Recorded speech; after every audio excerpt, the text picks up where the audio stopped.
ত্রয়োদশ জাতীয় সংসদ নির্বাচনে ঐতিহাসিক বিজয় অর্জনের পর জামায়াতে ইসলামীর আমির ডক্টর শফিকুর রহমান ও জাতীয় নাগরিক পার্টি এনসিপির আহ্বায়ক নাহিদ ইসলামের সঙ্গে সাক্ষাৎ করার সিদ্ধান্ত নিয়েছেন বিএনপি চেয়ারম্যান তারেক রহমান।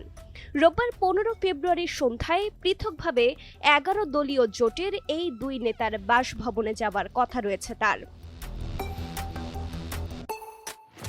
বিষয়টিকে ইতিবাচক রাজনীতির সূচনা হিসেবে দেখছেন এনসিপির উত্তরাঞ্চলের মুখ্য সমন্বয়ক সার্জিস আলম।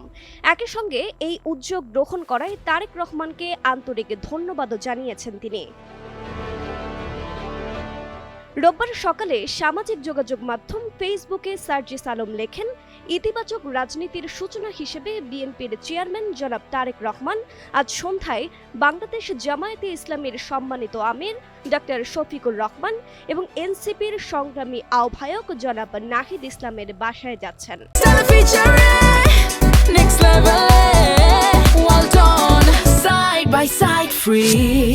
এনসিপির এ নেতা আরও লেখেন, পুরনো প্রতিহিংসার রাজনৈতিক কালচার বাদ দিয়ে বাংলাদেশের গণতান্ত্রিক উত্তরণের জন্য এই মুহূর্তে সবচেয়ে বেশি দরকার রাজনৈতিক দল এবং রাজনীতিবিদদের মধ্যে পারস্পরিক শ্রদ্ধাবোধ ও সম্প্রীতির নতুন ধারা। জনাব তারেক রহমান সেই উদ্যোগ গ্রহণ করায় আন্তরিক ধন্যবাদ।